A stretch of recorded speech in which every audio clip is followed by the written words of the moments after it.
l'Éternel vit que la méchanceté des hommes était grande sur la terre, et que les pensées de leur cœur se portaient chaque jour vers le mal. Et l'Éternel dit, j'exterminerai de la face de la terre l'homme que j'ai créé. Mais Noé trouva grâce aux yeux de l'Éternel. Noé était un homme juste et intègre. Noé marchait avec Dieu. Dieu dit à Noé, fais-toi une arche de bois, et moi je ferai venir le déluge sur la terre. Tu entreras dans l'arche avec ta famille. Tu feras entrer un couple de chaque espèce d'oiseau, de bétail, de reptiles et de tout ce qui vit sur la terre. Le jour arriva où toutes les sources du grand abîme jaillirent et les eaux recouvrirent la terre. Tout ce qui avait souffle de vie et qui était sur la terre mourut. Il ne resta que Noé. Voici les origines. Bon matin tout le monde, j'espère que vous allez bien. Donc, salut Laval, je salue Terrebonne qui joint à nous pour le message. Également, si vous nous suivez via Internet, podcast ou CD, soyez les bienvenus. Merci de nous consacrer 45 minutes de votre temps pour entendre la parole de Dieu, qui est la chose la plus importante. Donc, on est dans la série Origines sur les 11 premiers chapitres du premier livre de la Bible, le livre de la Genèse. On a déjà couvert beaucoup de terrain. Et si vous avez une Bible, ouvrez avec moi Genèse 1 pour se remettre un petit peu en contexte. Pour ceux qui se joignent à nous, vous allez pouvoir savoir exactement où on en est. Donc, Genèse 1, on voit, c'est le récit de la création où Dieu crée le monde. Le point important à retenir, c'est que tu n'es pas le fruit du hasard, tu as été créé par Dieu. Dieu a un plan pour toi. Genèse chapitre 2, on voit que Dieu a créé l'homme et la femme et les a mis dans un jardin. Dieu ne t'a pas créé pour une jungle. Dieu ne t'a pas créé pour t'abandonner. Dieu t'a créé pour te bénir. Dieu t'a créé pour que tu sois à son image et pour que tu le serves et pour que tu sois en communion avec lui. Genèse 3, nous avons vu que l'homme s'est révolté. L'homme a voulu vivre par lui-même, voulu vivre sans Dieu. Et c'est ce qu'on appelle la chute. Donc, l'homme a péché et la Bible dit que la conséquence du péché, c'est la mort. La mort est entrée et à partir de ce moment-là, ça dégénère.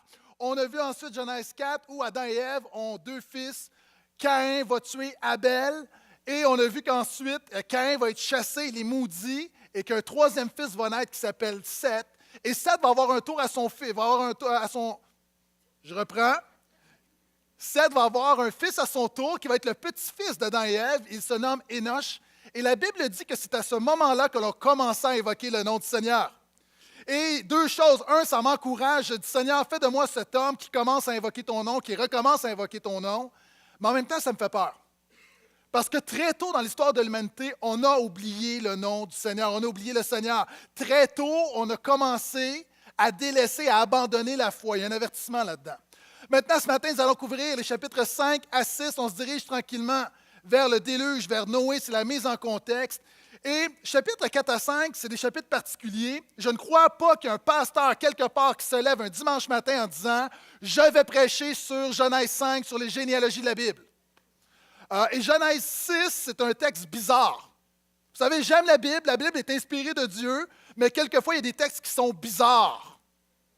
Tu as le droit de le dire, tu as le droit de le croire. Maintenant, il y a un message là-dedans. Et ce matin, on va regarder à comment te comporter quand tout va mal. Peut-être ce matin, dans ta vie, ça va mal. Peut-être qu'autour de toi, ça va mal. Et on est dans une période de l'histoire où ça va mal. Et malgré que ça va mal, il y a des hommes et des femmes de Dieu qui se lèvent et qui font des choses. Vous savez, quelquefois, ça dégénère, tu ne sais pas quoi faire. Ce matin, je vais te proposer 6 choses à faire. Par exemple, il y a 3 semaines, je vais faire du ski avec un de nos diacres, Rémi. On commence la journée, il fait super beau, on fait 2 descentes, et là, il me dit, moi, je vais mollo, je ne vais pas dans les experts, je ne veux pas me blesser. 3e remontée, on descend, je le coupe, il tombe, il se blesse au dos. Donc, pendant une semaine, pas de travail, là, ça fait 2 semaines, tu es encore blessé. Et là, il était à terre, là, j'ai un diacre qui crie « Ah! » Tu sais, on n'est pas habitué de les voir comme ça, généralement, ils ont plus de contenance. « Ah! » Là, je dis « Arrête de chialer, lève-toi, fais un homme de toi. » Non, c'est pas vrai. Mais j'étais là, et là, je ne savais pas quoi faire. Est-ce que tu es comme ça quelquefois dans ta vie, tu ne sais pas quoi faire? Ça ne va pas bien, il y a des gens autour de toi, tu ne sais pas quoi dire, tu ne sais pas quoi faire.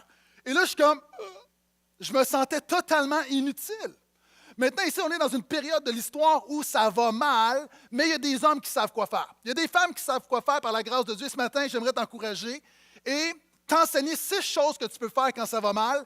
Et en même temps, ça va me permettre de répondre à différentes questions. Je vous ai dit que j'en ai 5, j'en ai 6. On va parler des généalogies. Qu'est-ce qu'on fait avec un homme qui a vécu 969 ans?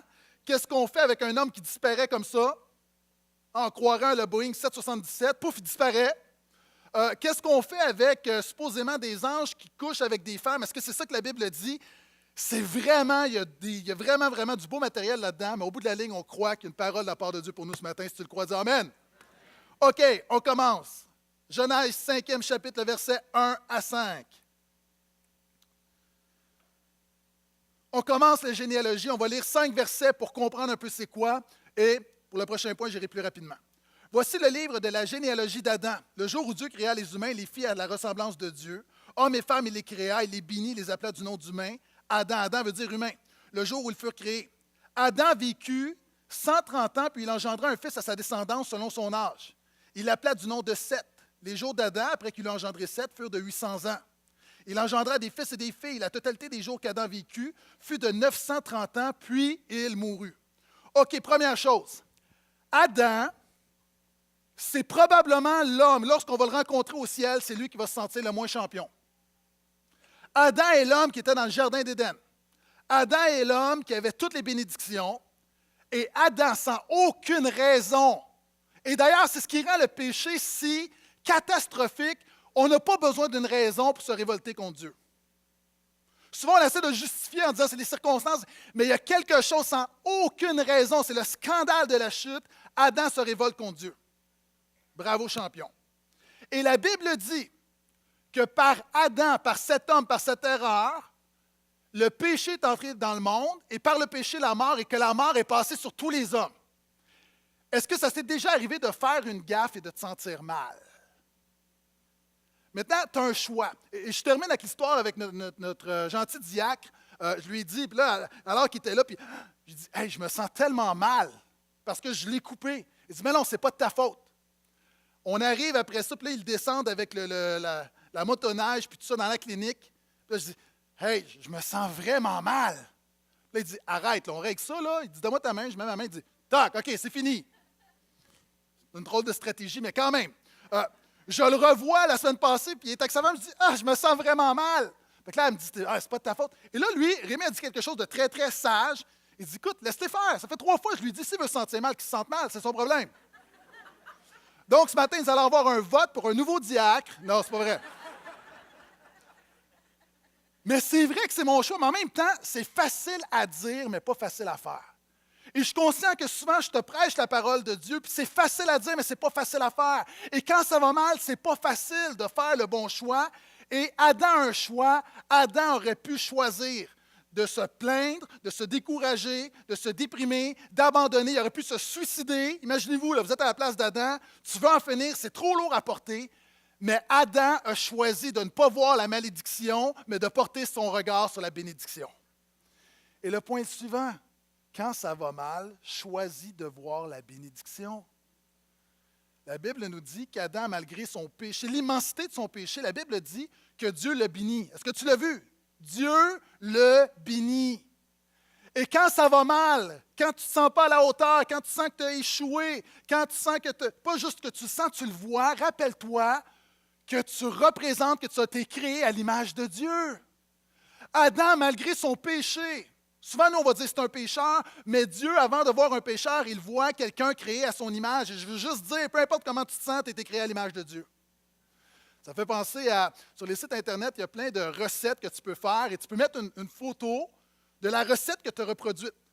Maintenant, il y a des gens qui mettent des photos dont ils sont très fiers, ils disent, voici l'image de ma recette, mais ça ne ressemble pas du tout à l'original. Par exemple, quelques images. Puis il y a des gens qui disent, oh, c'est presque pareil. Est-ce qu'on est d'accord que généralement, à droite, c'est moins appétissant?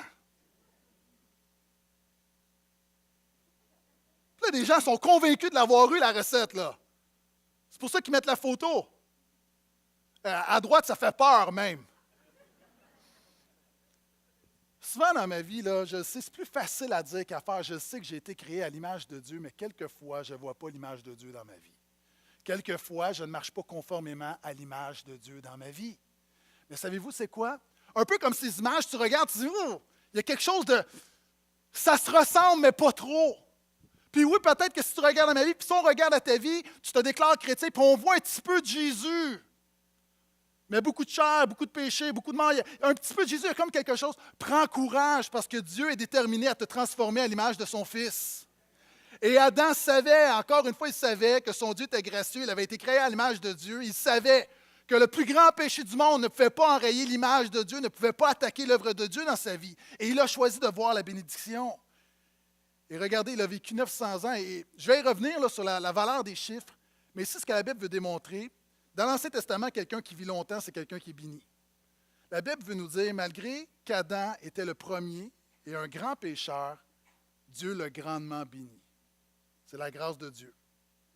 Vous savez, quand ça va mal dans ta vie, réjouis-toi d'être encore en vie. Des fois, tout s'écroule. Mais quelqu'un a dit, tant qu'il y a de la vie, il y a de l'espoir. Et je parlais tout à l'heure d'Adam, et je me mets à sa place, peut-être que moi j'aurais pensé au suicide parce que c'est tellement lourd. Et quelqu'un a dit la chose suivante. Le suicide n'enlève pas les chances que les choses empirent. Le suicide élimine la possibilité que ça s'améliore. Si tu es quelqu'un qui met ta foi en Dieu, Dieu est plus grand que les circonstances. Donc, tu as besoin de dire, Seigneur, donne-moi la foi de voir à la bénédiction et non pas à la malédiction qui m'entoure. C'était là, dis Amen. La grâce également, la bénédiction de voir qu'il y a des gens autour de toi. Et quand on lit les généalogies, est-ce qu'on est d'accord que c'est plate? Mais moi, ça me bénit la vie plate. Pourquoi? Parce que moi, je crois, un jour, je vais écrire un livre, Éloge de la vie quotidienne. Moi, je crois que les plus grandes bénédictions sont dans les petites choses. Je crois que les plus grandes bénédictions sont dans le quotidien. Je crois que ta petite routine, il y a une grande bénédiction là-dedans et que souvent Jésus se révèle dans le quotidien. Et alors qu'on regarde les généalogies, puis il n'y a pas d'exploit, c'est la vie quotidienne, Dieu veut nous dire que dans ton quotidien, alors que tu ne vois pas de grands exploits, Dieu est avec toi, Dieu te bénit, prends courage.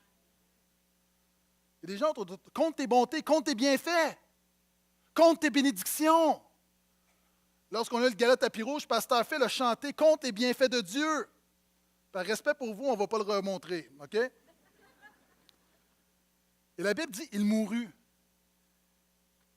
Il a la bénédiction de mourir. Ça veut dire « Oh, quoi? » C'est une bénédiction de mourir parce qu'il est pécheur et un pécheur qui vit éternellement, ça devient longtemps. Mais la Bible dit que Dieu a mis dans nos cœurs la pensée de l'éternité et la mort te permet d'aspirer à quelque chose de plus. C'est pourquoi que l'apôtre Paul dit « La mort m'est un gain ». Donc, même si tu es sur le bord de mourir, je dis avec beaucoup de respect, il y a des gens, la réalité, tu vas mourir dans la prochaine année. Il y en a que tu le sais, il y en a que tu ne le sais pas. Mais si tu meurs, tu sais que dans la vie éternelle, tu as quelque chose de plus que dans cette vie. Les hommes vont te regarder, souvent les gens vont dire « Il a perdu son combat contre le cancer. Tu n'as rien perdu pendant tout, mon ami. Tu as tout gagné en Jésus. » Parce que dans la vie éternelle, ce qui va te déterminer, ce n'est pas ton cancer, c'est Jésus. Et Adam a compris ça. Maintenant, je veux juste terminer ce point sur la bénédiction en disant, est-ce que tu es maudit? Il y a des gens ici, peut-être que tu nous visites, peut-être que tu reviens, peut-être même que tu marches avec Jésus. Et par expérience, je sais qu'il y a beaucoup de gens, beaucoup de chrétiens qui se demandent, ils se disent, écoute, je regarde dans ma vie et la bénédiction de Dieu semble avoir diminué. On dirait que Dieu a cessé de me bénir et je me pose la question, est-ce que je suis maudit? Est-ce que Dieu me traite selon mes péchés? Est-ce que présentement, alors qu'on dit béni, béni, béni, moi je me sens maudit, est-ce que je peux être maudit?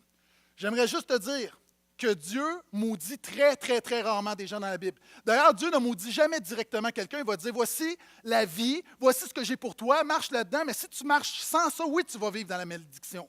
Mais jamais Dieu ne va condamner arbitrairement quelqu'un à être maudit. Jamais. Allez dans le Nouveau Testament et Jésus dit à quelqu'un une fois qu'il est maudit. C'est quand? C'est la parabole de la fin des temps, quand il y a des gens qui ont refusé le salut en Jésus. Il dit, éloignez-moi, éloignez-vous de moi, vous qui êtes maudits, allez dans le feu éternel. Donc, Jésus n'a maudit personne. Pourquoi? Dieu, à la base, te bénit. Dieu te bénit. Et plus encore, la Bible nous dit que Christ, à la croix, a été crucifié, il est devenu maudit, il a porté ta malédiction. Donc, à tous ceux qui croient à cause d'une culture ou d'une théologie qu'il y a une malédiction sur ta vie, commence à lire ta Bible et réalise que tu es béni. Et Adam a compris qu'il était béni.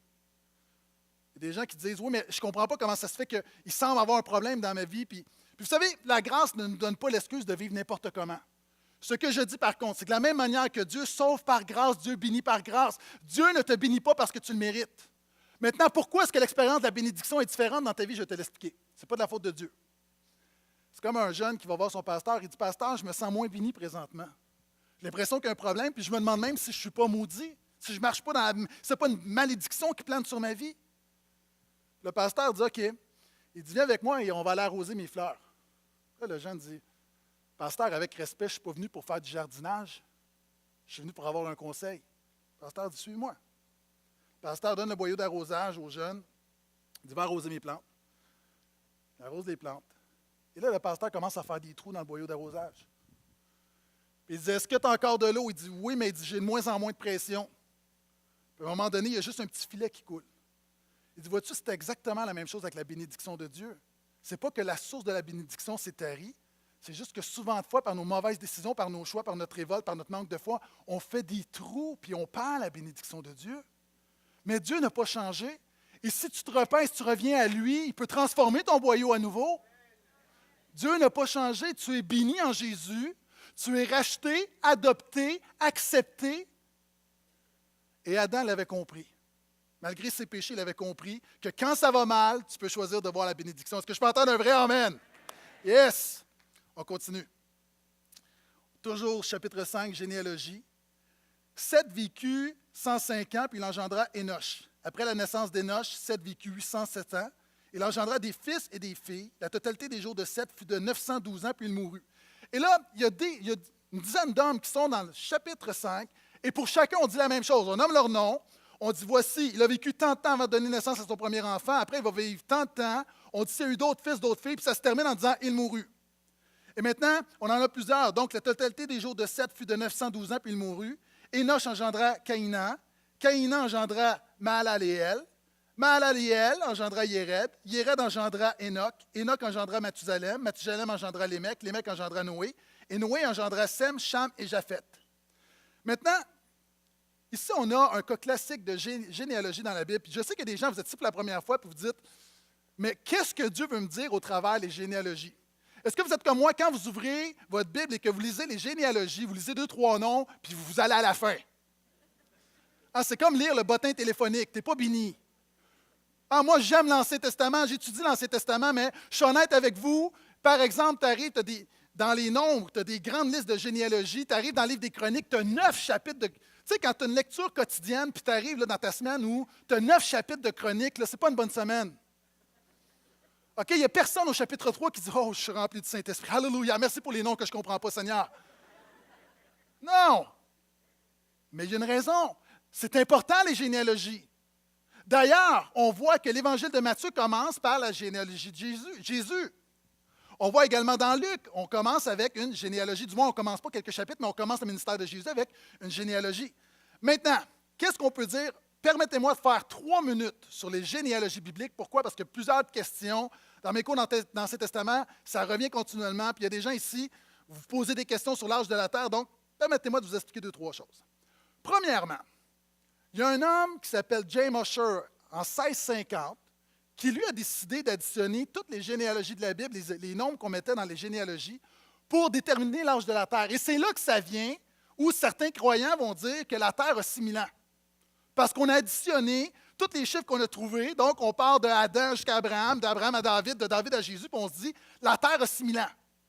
Donc, de Adam jusqu'à Jésus, 4000, puis on rajoute un 2000. Non, tu ne peux pas faire ça.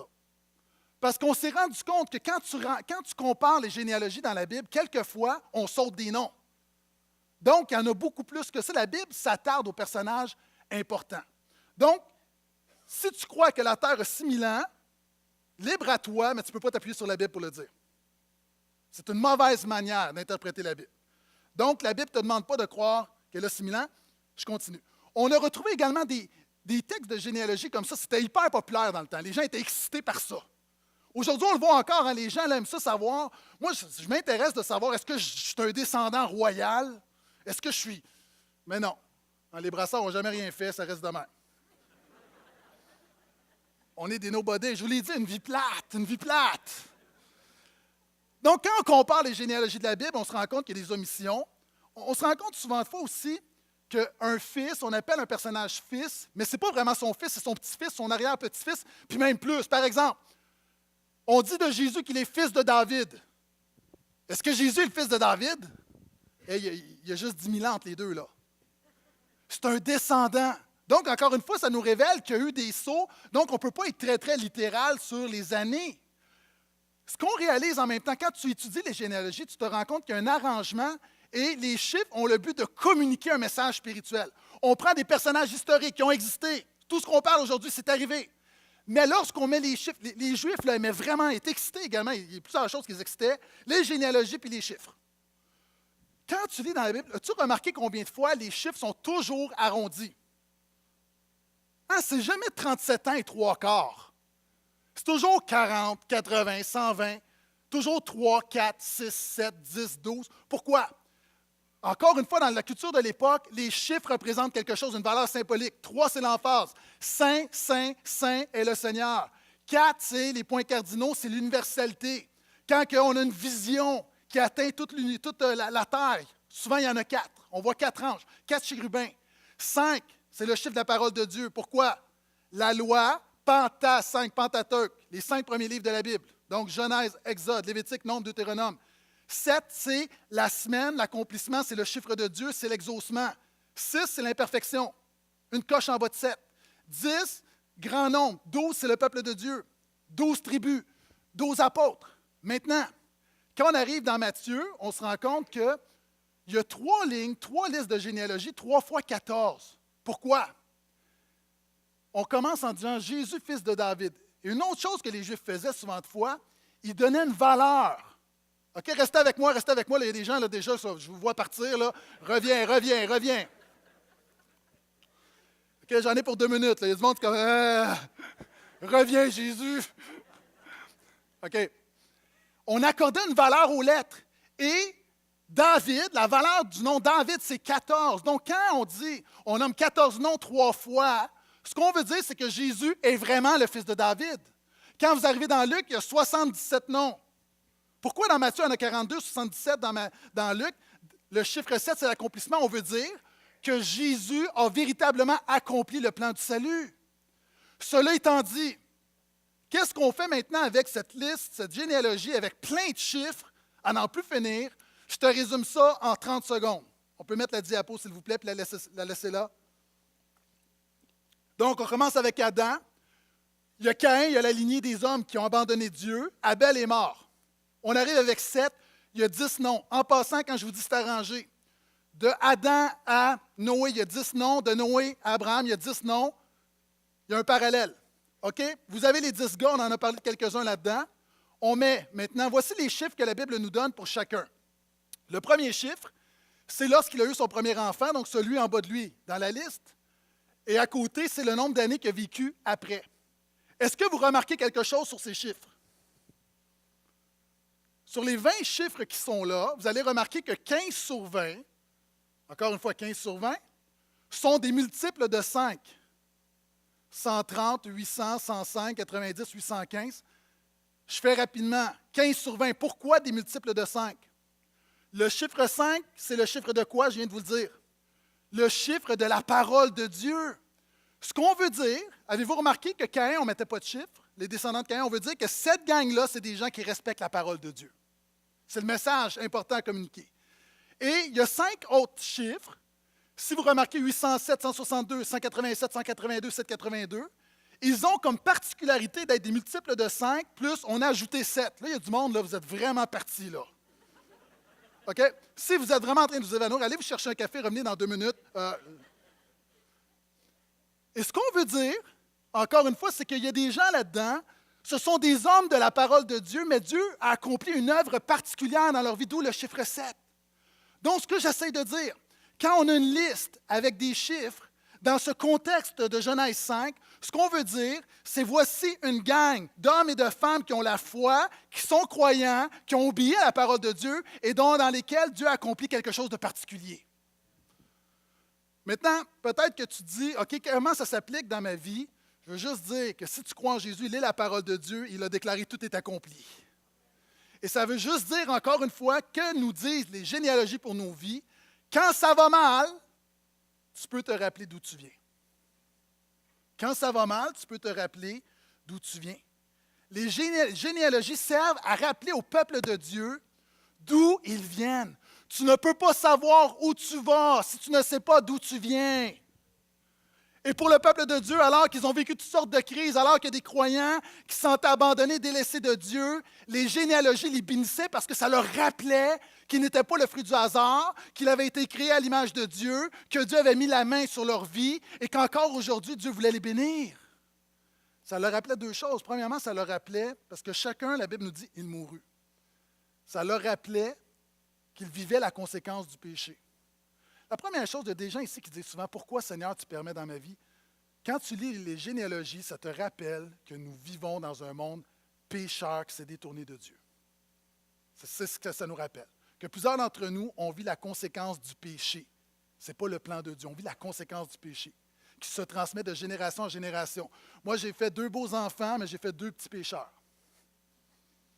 2 petits pécheurs qui vont devenir des grands pécheurs, qui vont se marier avec d'autres pécheurs, qui vont faire des pécheurs, qui vont faire des pécheurs.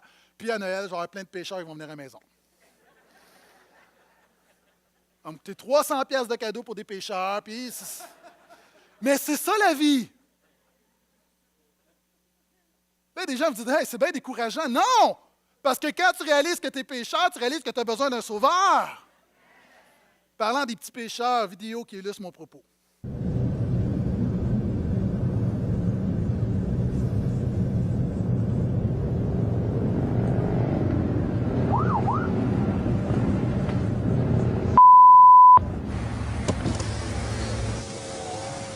Good afternoon, madam.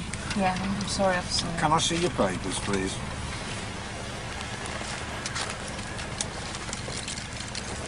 Hello. Mummy in a bit of a hurry, was she?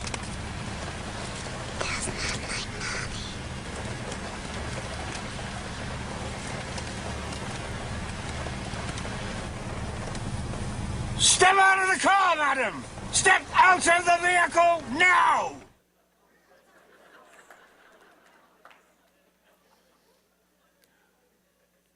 Rappelle-toi d'où tu viens. Premièrement, tu réalises que nous sommes dans un monde pécheur, mais les généalogies nous rappellent surtout, encore une fois, que Dieu te créa à son image, que Dieu veut te bénir, et que quand les croyants lisaient cette généalogie, ils se rappelaient ce que Dieu avait dit. Dieu avait dit au serpent, au diable, « Voici là, je vais t'écraser, mais la manière je vais m'y prendre, voici de sa descendance. De la descendance de l'humanité viendra quelqu'un qui va te briser. » Et les croyants, lorsqu'ils lisaient les généalogies, se disaient, ça va peut-être pas bien dans ma vie, je réalise qu'on est dans un monde pécheur, mais je réalise que j'appartiens à la descendance qui va écraser les œuvres du diable. Et la Bible dit, et à toi qui me dis, qui est peut-être perspicace, tu dis, hey, moi je suis un Québécois, je ne vois pas ce que j'ai à faire avec une généalogie de plusieurs milliers d'années au Proche-Orient ancien. La Bible dit que quand tu es en Jésus, tu es un descendant spirituel et tu es héritier des promesses. Et la réalité, ceux qui écrasent l'ennemi, ceux qui vont vaincre le péché, ceux qui passent au travers de la mort par leur foi en Jésus, ce n'est pas ceux qui héritent d'une nation, c'est ceux qui ont un héritage spirituel. Ce qui détermine ta descendance, ce n'est pas le sang qui coule dans tes veines, c'est le sang de Jésus qui a coulé pour toi. J'ai dit, moi, Gaétan Brassard, un brassard, ça ne me donne aucune vertu au ciel. Le sang qui coule dans mes veines ne me donne aucune vertu, mais l'esprit qui coule dans mon cœur m'ouvre les portes du ciel. Et quand ça va mal, tu peux te rappeler d'où tu viens. Et dans cette généalogie, verset 22, 3e élément, quand ça va mal, on parle d'un un homme qui est vraiment spécial dans la Bible. La Bible nous dit, en passant, c'est le 7e. Quand je vous disais que Dieu, il y a quelque chose, ce n'est pas anodin, le 7e de ces 10, on veut souligner qu'il est vraiment important, il s'appelle Enoch. Et la Bible nous dit que Enoch marcha avec Dieu 300 ans encore après la naissance de Mathusalem. Il engendra des fils et des filles. La totalité des jours d'Enoch fut de 365 ans. Enoch marcha avec Dieu, puis il disparut parce que Dieu le prit. À l'époque, comme aujourd'hui, dans un monde où la majorité ont oublié Dieu, où certains, peut-être, tu crois en Dieu, plusieurs invoquent Dieu, ce qui fait vraiment la différence, c'est si tu marches avec Dieu. La Bible parle beaucoup de marcher avec Dieu, mais elle attribue cette caractéristique à très peu d'hommes. Il y a très peu d'hommes, je te défie, étudie ta Bible et tu vas trouver très peu d'hommes dont la Bible dit « Il marcha avec Dieu ». Pourtant, marcher, c'est fondamental. Hein, un être humain, c'est une des premières choses que tu fais. Et quand tu viens à la vie de Jésus, la première chose que tu devrais faire, c'est d'apprendre à marcher avec Dieu. D'ailleurs, le prophète Michée va dire, « On t'a fait connaître aux hommes ce qui est bien, c'est que tu marches chaque jour humblement avec ton Dieu. » Souvent de fois dans la Bible, on voit, « Seigneur, toutes les nations marchent au nom de leur Dieu, mais nous marchons au nom du Seigneur. » Chaque personne ici, tu marches pour quelque chose. Est-ce que tu marches pour Jésus ou est-ce que tu marches dans tes péchés? La Bible dit, c'est pourquoi marcher par l'Esprit. La Bible dit dans Colossiens de marcher en Jésus. Marcher, c'est ton comportement, c'est ton caractère, c'est véritablement expérimenter la vie chrétienne au quotidien. Et la Bible dit, Dieu dit que celui et celle qui marche avec Dieu, Dieu dit la chose suivante, « Et je marcherai moi-même avec toi. » Wow! Je marcherai moi-même avec toi. Si tu marches avec Dieu, Dieu va marcher lui-même avec toi. Il y a du monde ici, ton plus grand défi, c'est de naître, de recevoir la vie de Dieu. Tu ne peux pas apprendre à marcher quand tu n'es pas né encore. Ça semble fondamental, mais il y a du monde, tu te casses la tête, mais ton plus grand défi, c'est juste de reconnaître ton besoin de Jésus, de crier à lui, de dire « Pardonne-moi » et de recevoir la vie de l'Esprit. Il y en a d'autres. Tu es né de nouveau, mais tu as besoin d'apprendre à te tenir debout, comme les enfants. Puis il y en a d'autres, tu te tiens debout pour certaines choses, mais tu as besoin d'apprendre à marcher avec Dieu. Puis il y a des gens, alors que je te dis ce matin, marche avec Dieu, il y a des gens, tu es fatigué.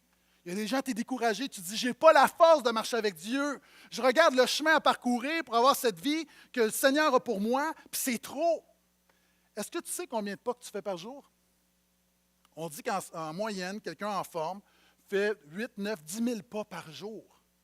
Par jour, 10 000 pas par jour. Est-ce que tu réalises qu'à la fin de ta vie, 10 000 pas, c'est l'équivalent d'avoir fait le tour de la Terre 5 fois? Mon point est le suivant. Souvent, on voit ça gros. Souvent, on sait tous ici, si tu as mis ta foi en Jésus, le Saint-Esprit te parle, on sait tous ici ce qui manque dans nos vies. On sait tous ce qu'on devrait faire, puis quelquefois, ça semble juste trop. Mais la réalité, si tu fais un pas à la fois pour Jésus, tu ne sais pas jusqu'où ça va te mener. Puis des gens ici, ça semble la distance est trop loin. Tu dis, avant de mettre ma vie en règle, avant de rétablir des choses, c'est tellement loin. Mon ami, là, je te demande juste de faire une chose, fais un pas. OK, je l'ai fait, qu'est-ce que je fais? Attention, là, j'ai une révélation pour toi. Tu vas en faire un deuxième. OK, jusqu'à le troisième. Et vous vous rappelez, en début d'année, j'ai dit, je ne crois pas aux résolutions, je crois que la vie est façonnée par 10 000 petits moments. Fais de petites décisions pour Jésus dans ton quotidien, puis ça va transformer ta vie. Le problème, c'est que souvent, on attend le gros boom. On attend l'appel qui va nous chavirer. Fais les petits pas que le Saint-Esprit te demande, puis tu vas voir, tu vas faire du millage. Et Enoch marchait avec Dieu, et regardez, la Bible dit, il disparut. Pouf! Wow! Hey, ils l'ont cherché, là. On cherche l'avion présentement, mais imaginez comment ils ont cherché Enoch. Et la Bible dit, parce que Dieu l'a pris. Et Hébreu nous dit, on interprète la Bible par la Bible, Hébreu nous dit que Dieu l'a pris parce que Enoch plaisait à Dieu. Dieu sait que le jugement s'en vient. C'est mon prochain point. Et il décide de préserver son bien-aimé du jugement. Nous savons, alors que notre monde continue et qu'on célèbre, on sait qu'un jour, il y aura une fin. On sait qu'il y a un enfer éternel, sinon Jésus ne serait pas venu. La réalité, notre foi est dans le fait que Dieu va nous préserver de ça. Pas parce qu'on est meilleur, simplement parce que comme Enoch, on marche avec Dieu, on a foi en Dieu. Vous savez, quand on était à Venise sur le lac? Venise en Québec sur le lac. Lors des inondations il y a quelques années, une des choses, tu rentrais dans les maisons et tu te rendais compte que tout ce qui avait de la valeur était monté. Quand tu mets ta foi en Dieu, tu plais à Dieu, tu as de la valeur, il va te faire monter. Ou un autre exemple, si ta maison passe au feu et tu as le temps d'aller chercher une chose, OK, il y a un incendie dans ta maison, tu rentres et tu peux prendre une chose. OK, je suis convaincu que personne ne va dire « j'ai ma bouteille d'eau ». la chose que tu vas avoir dans tes mains, c'est la chose la plus précieuse de ta maison. Est-ce qu'on est d'accord? Et Dieu, encore une fois, prend Enoch parce qu'Enoch, c'est la chose la plus précieuse qu'il a. Puis il y a des gens ici, tu as besoin de comprendre que tu es précieux et tu es précieuse aux yeux de Dieu. Marche avec Dieu, marche avec Dieu. Verset 29. Au sort de 3 générations, on nous parle de Lémec qui vécut 182 ans, il engendra un fils, il l'appela du nom de Noé. Je vais parler beaucoup de Noé dans les 2 prochains messages en disant, Noé, celui-ci nous consolera de notre travail et de la peine de nos mains sur cette terre que le Seigneur a maudite. Quand ça va mal, tu peux marcher avec Dieu, mais quand ça va mal, tu peux devenir une consolation. Vidéo.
Quand ça va mal, tu peux encourager quelqu'un.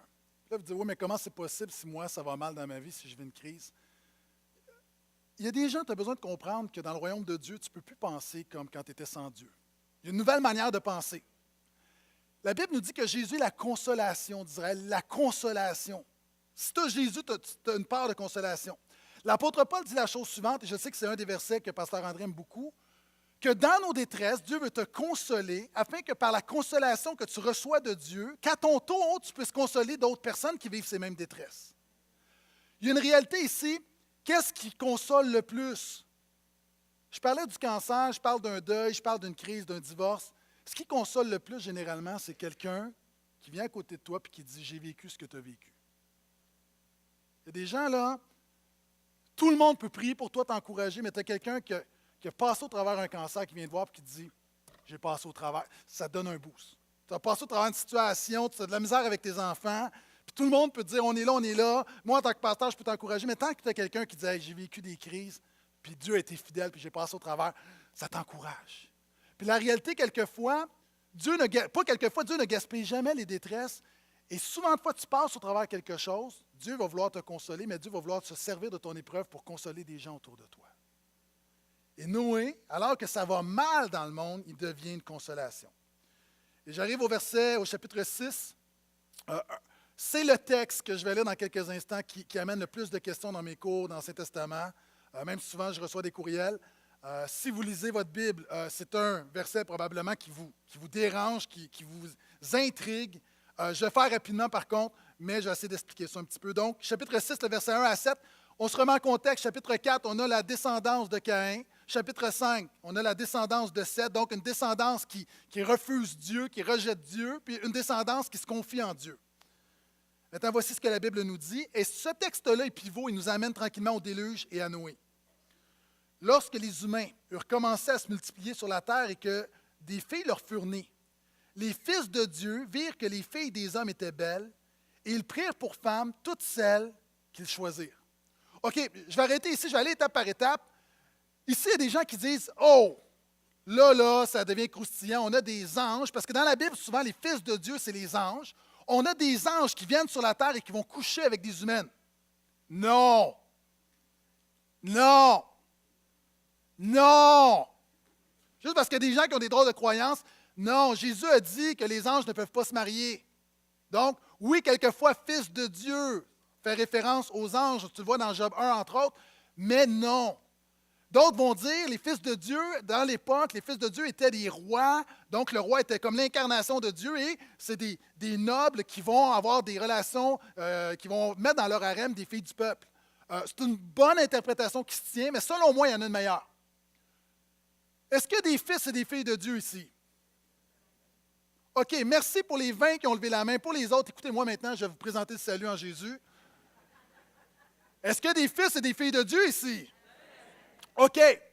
Ici, selon moi, on a la descendance de Seth. On a les fils de Dieu, ceux qui veulent vivre avec le Seigneur, c'est très clair, ceux qui invoquent le nom du Seigneur, ceux qui marchent avec Dieu. Et les filles des hommes, à partir de ce moment-là, après la chute, selon moi, les filles des hommes, c'est la descendance de Caïn. C'est ceux qui sont livrés à leur humanité, qui ne veulent rien savoir de Dieu, qui sont charnels, qui n'ont pas l'Esprit de Dieu. C'est ceux qui marchent par eux-mêmes, par leur propre force. Et ici, ce qu'on a ici, c'est un cas de compromis. C'est un cas où les croyants vont commencer à se faire des harems avec les filles de Caïn. Et le problème là-dedans, c'est que ça, c'est un comportement pécheur de Caïn. Et maintenant, ceux qui craignent l'Éternel commencent à marcher comme des païens. Et quand des chrétiens marchent comme des païens, ça amène toujours des problèmes. Maintenant, le principe ici, c'est quand ça va mal, tu peux refuser de te compromettre.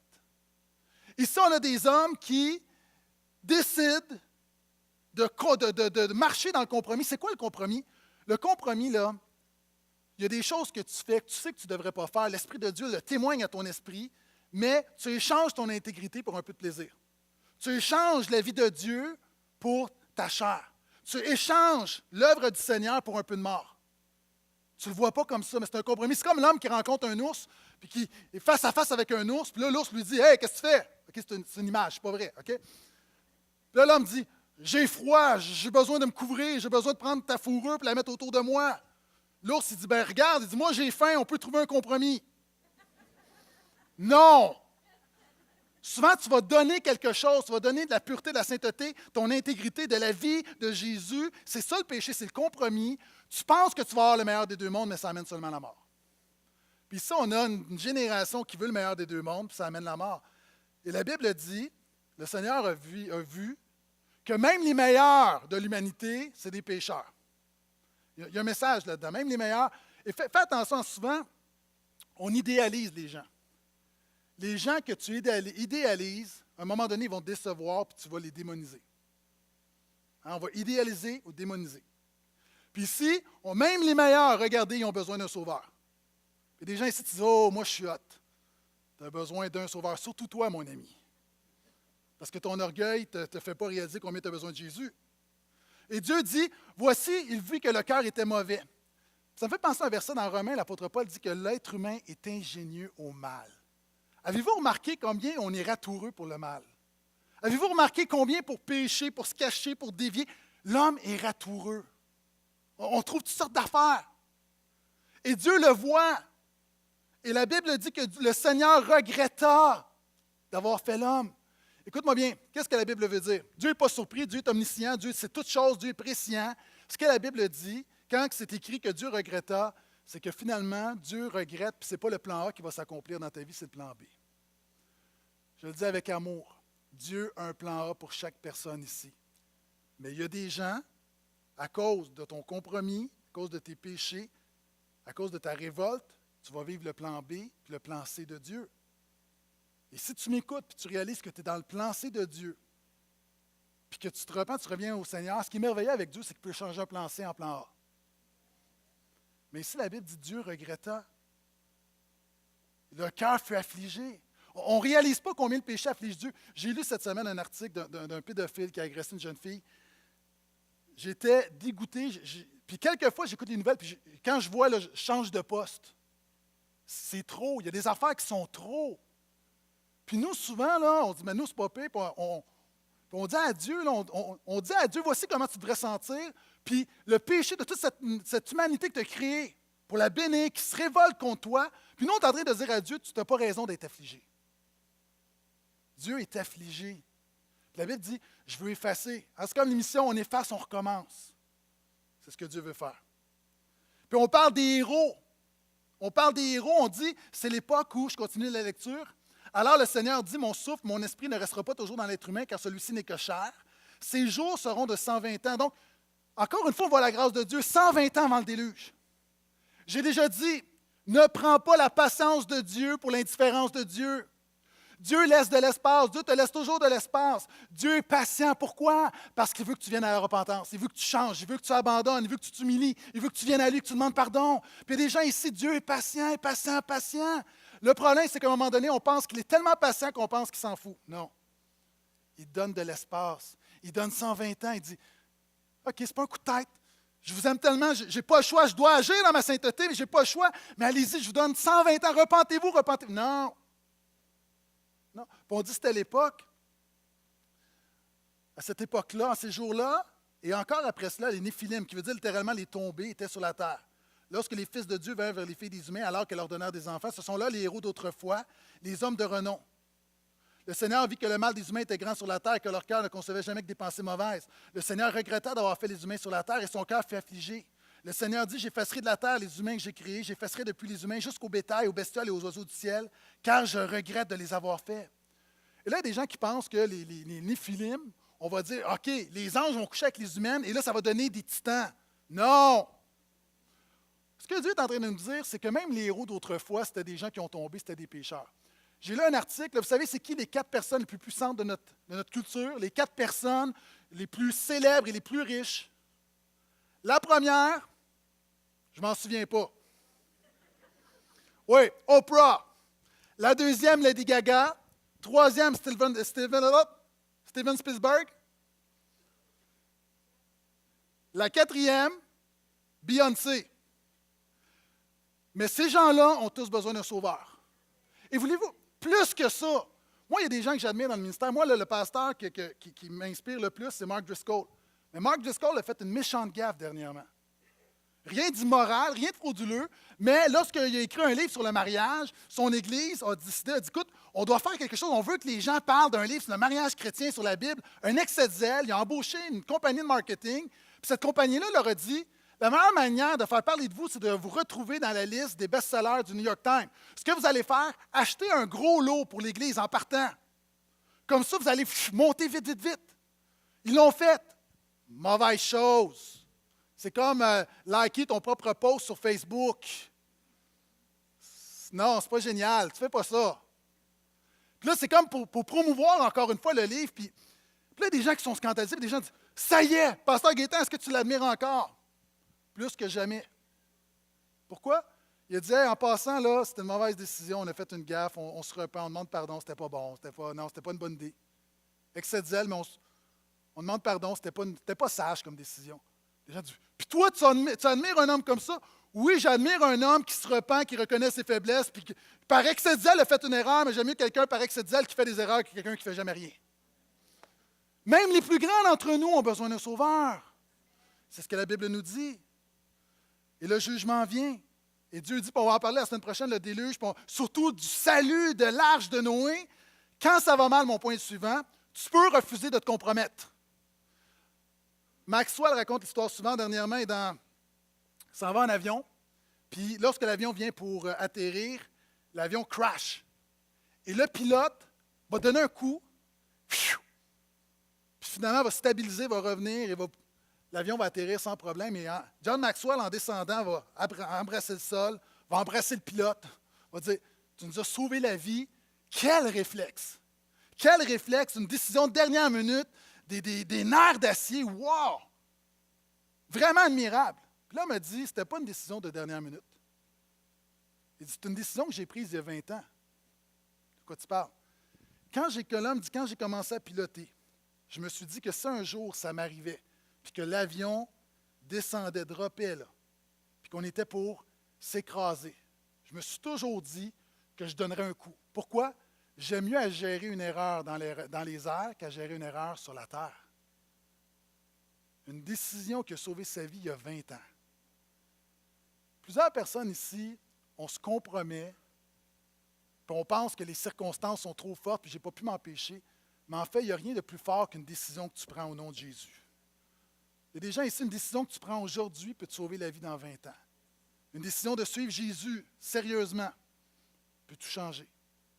Dans un monde où on est très dans l'émotion, le spontané, le véritable disciple prend des résolutions qui peuvent façonner sa vie toute. toute sa vie durant. Est-ce que vous êtes toujours là? Et je termine. Verset 8, la Bible nous dit, « Mais Noé trouva grâce aux yeux du Seigneur. » Dans toute cette génération-là, alors que le mal, le péché abonde, alors que les croyants se compromettent, la Bible dit qu'il y a un homme qui trouva grâce aux yeux du Seigneur. Puis on va en parler dans les 2 semaines qui viennent. Mais la première chose, est-ce qu'on est d'accord que Noé, souvent on voit Noé, puis les croyants, souvent, là, quand je parlais d'idéaliser, on voit David, Noé, puis je veux juste vous dire quelque chose, là, je vais péter votre ballon. Noé n'est pas spécial. Ce qui rend Noé spécial, ce n'est pas son intégrité, ce n'est pas sa spiritualité. Ce qui rend Noé spécial, c'est le fait que Dieu lui a fait grâce. Ce qui te rend spécial, ce n'est pas tes talents, c'est le fait que Dieu te fait grâce. Puis, OK, on va se le dire. Tu n'es pas spécial. Tu n'es pas exceptionnel. Tu es ordinaire. Vous savez, il y a des gens, là, les chrétiens, quelquefois, le syndrome du sauveur, on pense que, parce que Dieu nous a donné des talents, puis il y a beaucoup de pasteurs comme ça qui pensent qu'ils sont l'arme cachée de Dieu. Non! Tu n'es pas un flocon de neige unique. Tu es ordinaire. Je l'ai dit la semaine passée, tu vas mourir, tes proches, 10 minutes après, ils vont manger de la salade de patates. Ça fait scandale. Aujourd'hui, il ne faut pas dire ça. Ça, c'est le discours le plus controversé. Il y a un directeur d'école pour ses secondaires 5 aux États-Unis. L'année passée, a fait un scandale. C'est ce qu'il leur a dit. Alors que tout le monde était là, il a dit, bon, pendant 5 ans, on vous a pouponné, on vous a encadré, on vous a cajolé, on vous a dit que vous étiez bon, que la vie était devant vous. Mais je veux juste vous dire que vous n'êtes pas spécial, tu es même ordinaire. OK? Il y a 6,5 milliards de monde sur la Terre, tu n'es pas spécial. On ne fera pas une parade pour toi. Hey! Mais ça, là, c'est la clé la plus libératrice. Quand tu réalises que tu n'es pas spécial, puis que tout ce que tu es, tu le dois à la grâce de Dieu, ça change tout. Pourquoi? Parce que lorsque tu t'humilies, le Seigneur t'élève. Dieu fait grâce. Puis Noé, encore une fois, moi, je ne pense pas que Noé est arrivé comme « Hey, je vais vous en bâtir une arche, moi. » Non. Noé a vu ça, puis probablement que Noé a dit « Je ne suis pas mieux que les autres, mais Dieu a dit « Je vais te faire grâce. Tu ne le mérites pas, je vais te faire grâce. » On termine avec ça. Tu veux que Dieu te fasse grâce? Est-ce qu'il y a des gens, tu veux que Dieu te fasse grâce? Encore une fois, là, je vous dis, j'ai été à l'école longtemps là, pour vous dire des affaires de même. Là. Pour trouver quelque chose, il faut que tu la cherches. Commence à chercher la grâce de Dieu. C'est quoi chercher la grâce de Dieu? C'est t'arrêter puis réaliser ton besoin. Que tu peux juste dire, Seigneur, j'ai besoin de toi, fais-moi grâce. Cherche la grâce de Dieu. Alors que tu vois des gens qui disent, Jésus est mon sauveur, peut-être que tu l'as dit il y a 20 ans, mais encore aujourd'hui, moi, Gaétan Brassard, je réalise que j'ai encore besoin d'un sauveur comme jamais. J'ai besoin que jour après jour, tu me fasses grâce parce que c'est sa grâce qui me tient. Amen. Cherchons la grâce de Dieu.